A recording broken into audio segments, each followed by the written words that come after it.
Olá, tudo bem? Seja bem-vinda, seja bem-vindo a mais um vídeo de comentário de questões de prova aqui do Bibliofinks. Bom, a gente vai dar continuidade ao comentário da prova do CRB1, né? Essa prova que foi aplicada aí pela banca Quadrix, prova aplicada no último dia 25/10, beleza? E hoje nós vamos aí dar continuidade comentando as questões número 81 até a 90. Beleza? Bom, antes da gente começar o comentário, se você puder, se inscreve aí no canal, dá o like no vídeo, comente se você achar interessante, beleza? Ajuda demais. Tranquilo? Então vamos lá. Vamos aqui para a tela do computador que a gente vai analisar questões de 81 a 90, beleza? Então vamos lá. Bom, a questão número 81, ela diz o seguinte: a técnica de marketing denominada grupo focal consiste na observação direta do comportamento dos usuários quando estes estão em interação com os serviços prestados pelas unidades de informação. Bom, essa questão aqui, ela foi dada como errado pelo gabarito preliminar e eu também considero essa questão errada, beleza? Então vamos colocar aqui que ela está errada. Bom, a questão aqui, ela falou de grupo focal, né? O erro da questão tá nessa expressão aqui de grupo focal. Por quê? O grupo focal é uma técnica lá dos estudos de usuário na qual o problema a ser na qual o contexto, né, do problema a ser investigado, o pesquisador ele discute com um grupo reduzido de pessoas sobre esse problema que está sendo investigado. Então, o que ele quer explorar na pesquisa, ele chama um determinado grupo, por isso que é grupo focal, e o grupo tem o foco de discutir aquela problemática, aquela questão. Então, o entrevistador, ele está ali interagindo com esse grupo pequeno e conversando, né? O entrevistador ele vai dando ali um afunilamento, vai dando um direcionamento no conteúdo ali das perguntas, né? Da coleta de dados. Então isso é que é o grupo focal.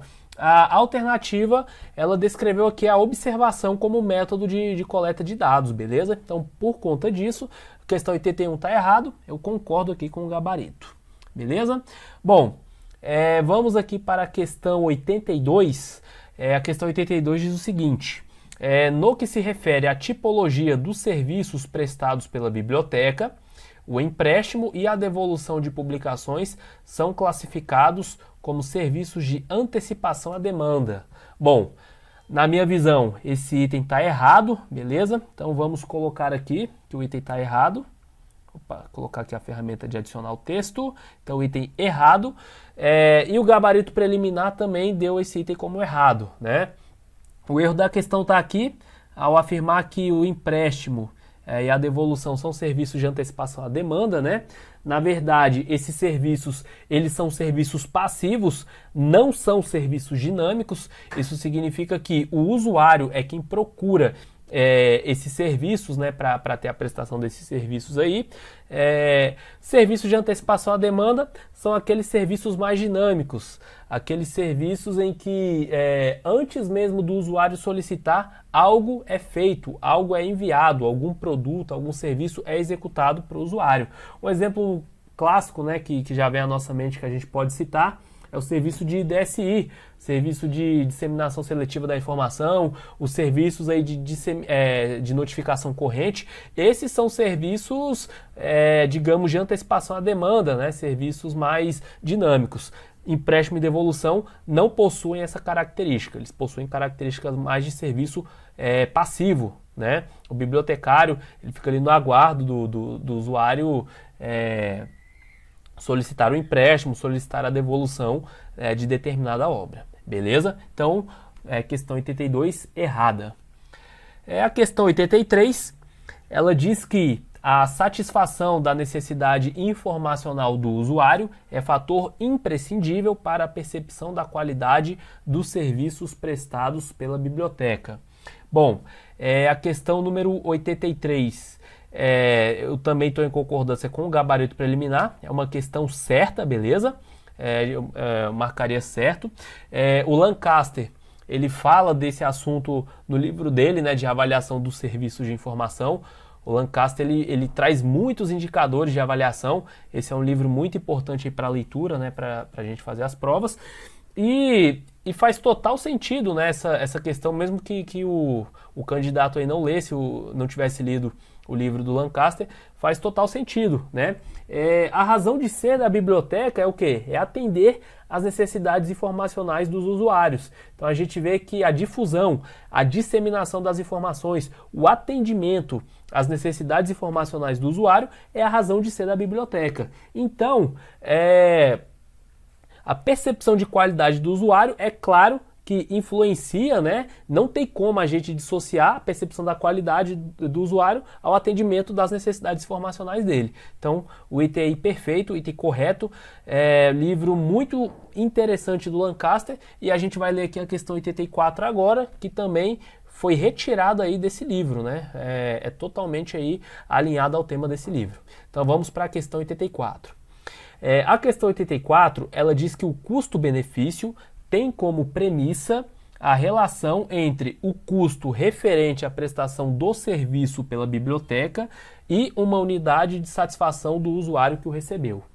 Bom, o Lancaster, ele falando ali no seu livro, né, de avaliação de serviços de bibliotecas, ele diz que o custo-benefício se refere a uma relação clara entre o custo de uma atividade e os benefícios que são dela resultantes, né? Então, o custo-benefício é o quê? É a relação entre o custo e os benefícios dessa atividade. Então, o estudo de custo-benefício é aquele que serve para justificar a existência da unidade de informação, que serve para demonstrar que os benefícios daquela unidade de informação compensam os custos, né? Então, o Lancaster, ao discorrer no livro, ao falar sobre essa questão do custo-benefício, ele fala assim que se houvesse uma forma ideal de demonstrar esse custo-benefício, ele diz que os benefícios eles deveriam ser expressos nas mesmas unidades de medidas em que se expressam os custos. Então a gente teria que, por exemplo, o custo, sei lá, foi de R$500, então a gente teria que ver se esses R$500 empregados, se teve um benefício total a esses R$500. Então ele falou que os benefícios deveriam ser expressos nas mesmas unidades de medida em que se expressam os custos, ou seja, em dólares, em libras, em reais ou outra moeda. E também o Lancaster, ele discorrendo ainda sobre isso, ele fala que é muito difícil, se não praticamente impossível, expressar esses benefícios dos serviços das bibliotecas em unidades monetárias. Então, ele diz que na verdade é difícil, né, imaginar benefícios acarretados pela biblioteca, a não ser em termos subjetivos. Então, é quase impossível expressar esses benefícios aí em termos objetivos, né? Na mesma unidade de medida dos custos. Então, só em termos subjetivos que a gente consegue expressar esses benefícios aí oferecidos pelas bibliotecas. Então, voltando aqui para a questão, ela está errada. Por quê? Por causa da sua parte final. Porque ela diz que o custo-benefício é a relação entre o custo referente à prestação e uma unidade de satisfação do usuário que o recebeu. Então a gente vê, a partir do que o Lancaster falou, a partir do que eu disse aqui do comentário do Lancaster, ele disse que só de forma subjetiva que a gente consegue medir o benefício sentido pelo usuário. A gente não tem uma unidade certa de satisfação do usuário que recebeu esse benefício, beleza? Então, por conta disso, a questão está errada, né? O gabarito preliminar dessa questão como errada, e eu também concordo, marcaria errado nela também, beleza? Bom, a questão 85, ela diz o seguinte: são fatores críticos de sucesso para a estruturação de um serviço de referência virtual, acordos de operacionalidade, descrição do software usado e gerenciamento da rotina de perguntas e respostas. Bom, esse item aqui é o item que está certo. A gente vê que todos esses fatores críticos, né? Esses fatores eles são muito importantes para o sucesso aí da prestação do serviço de referência virtual. Então a gente tem que ter ali acordo de operacionalidade, ou seja, acordo entre as instituições, entre as redes participantes, né? Como é que vai se dar a prestação de cada uma delas. Também a descrição do software, ou seja, o software é uma das coisas mais importantes aí da prestação desse serviço de referência, porque a gente tem que saber as suas limitações, a gente tem que saber como é que são os acordos aí de licença, e também esse gerenciamento da rotina de perguntas e respostas é uma das questões mais importantes, se não a mais importante, né? Então, item certo, essa questão foi retirada ali de um texto do Miguel Arellano, né? Ele fala ali da prestação ali de um serviço de referência, de uma parceria colaborativa que a Library of Congress desenvolveu, que ela é chamada de CDRS, que significa o Serviço de Referência Digital Colaborativo, e aí ele vai descrevendo sobre essa experiência, né? E aí ele fala desse sistema, que a infraestrutura dele, os fatores críticos para a sua infraestrutura funcionar são esses aqui descritos pela questão, né? Que são os acordos de operacionalidade. Colocar aqui grifado, né, que são os acordos de operacionalidade, a descrição do software usado e o gerenciamento da rotina de perguntas e respostas, beleza? Então, item totalmente correto, tranquilo? Então, vamos aqui agora para a questão 86, né? A gente vai analisar aqui até a questão número 90. Questão 86, né? A gente já veio com o enunciado aí desse bloco de questões da 86 a 90. Tá falando de fontes de informação, então vamos lá.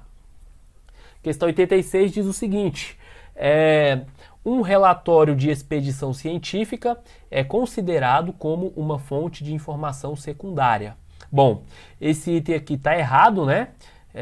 Vamos marcar ele aqui errado. Foi considerado pelo gabarito preliminar errado e eu também concordo, né? Relatório de expedição científica, a gente coleta as informações diretamente das fontes, né? Então o erro está em falar que é uma fonte de informação secundária. Na verdade, relatório de expedição científica é fonte de informação primária, né? As fontes primárias são os documentos que têm novas informações ou novas interpretações de informações. Então, quando a gente pega um tipo de documento em que os dados são colhidos ali da fonte, são descritos aí, como é o caso do relatório de expedição científica, não tem como ser fonte secundária de informação. É uma fonte primária. As fontes secundárias, elas são organizadores ou apontadores dos documentos primários, né? Então não tem nada a ver aí com o relatório de expedição científica, beleza? Então questão 86, errada.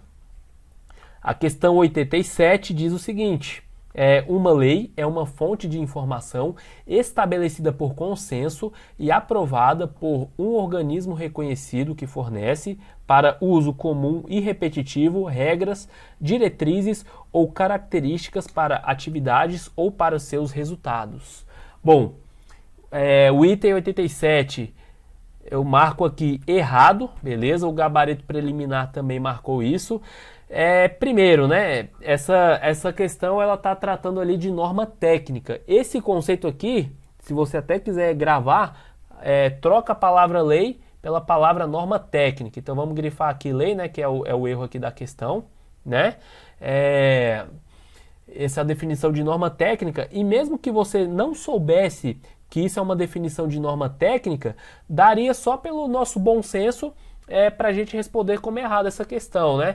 Porque eu pergunto, qual a lei aqui no nosso país que foi aprovada por consenso? É praticamente impossível, né, a gente encontrar.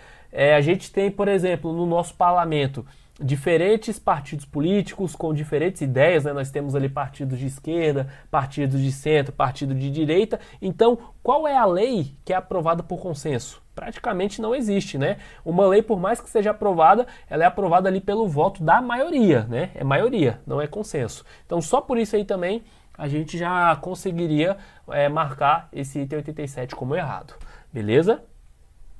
Questão 88, ela diz o seguinte: Paul Otlet, pioneiro na elaboração de repertórios de fontes de informações, estabeleceu a prioridade da quantidade das fontes listadas nos repertórios, abrangência, em detrimento de sua qualidade e especificidade.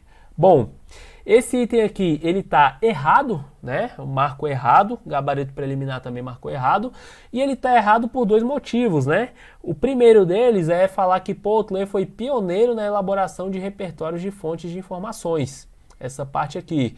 Bom, essa informação é totalmente descabida, né? Porque Primeiro, a gente já tem lá nos anos 1500, né, os estudos de bibliografia dos autores Conrad Gessner e Johann Treitschai. Então, a gente vê que o que aqueles autores, né, aqueles estudiosos faziam? Eles elaboravam repertórios bibliográficos, né, repertórios de fontes de informação. Então, a própria elaboração da bibliografia já era isso. Então, aqui já temos um erro da questão.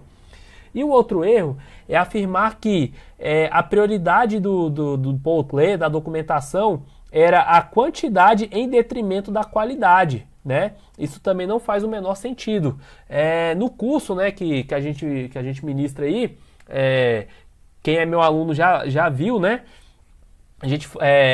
Os textos sobre documentação, as informações sobre documentação, elas dizem que a documentação ela surgiu em um contexto que a biblioteconomia não conseguia mais atuar. A documentação, então, ela era conhecida, né, poderia ser conhecida como sinônimo de biblioteconomia técnica ou biblioteconomia aplicada a áreas específicas do conhecimento. Então, a documentação, ela priorizava todos os aspectos do tratamento técnico dos livros. A documentação ela era feita para atender às demandas informacionais de um público especializado, de pesquisadores. Então esse pessoal ele tinha uma demanda muito alta de informação, uma demanda muito elevada e muito específica. Então não faz sentido imaginar que essas informações seria mais importante a quantidade de informações do que a qualidade. Não era isso. A documentação ela trabalhava em tornar disponível ali a informação original, então, nos mais diversos formatos, e isso incluía também uma indexação bem mais profunda, sumarização das informações, né? Então não tinha esse papo aí de quantidade em detrimento da qualidade. Então esses são os dois erros aí da questão 88, beleza? Vamos agora aqui para a questão 89, ela diz assim: o Diário Oficial da União é uma fonte de informação para a busca de legislação federal de hierarquia superior, né? Essa questão 89 bem tranquila, né? Questão aí certa. O gabarito preliminar também considerou certa. O Diário Oficial da União é a fonte de informação em que a administração pública ela comunica os seus atos, as suas informações oficiais. Então, quando surge, por exemplo, uma nova lei, como é que a gente sabe, né, o que o presidente está fazendo? Quais foram as leis que o Congresso Nacional aprovou? É através do Diário Oficial da União. É o meio oficial para a gente saber aí o que foi publicado, né, como anda aí as atividades jurídicas e legislativas do nosso país. E o DOU é a fonte de informação da legislação, aqui eu só quero que você tenha atenção, da legislação federal. Tá? Cada ente político, né, temos a União, os estados, o Distrito Federal e os municípios, cada ente político tem o seu meio de comunicação, o seu diário oficial ou outro meio oficial que faça às vezes de diário oficial. Então, o DOU, o Diário Oficial da União, é para a legislação federal, é para o que interessa o país como um todo, para o que interessa a União. Beleza?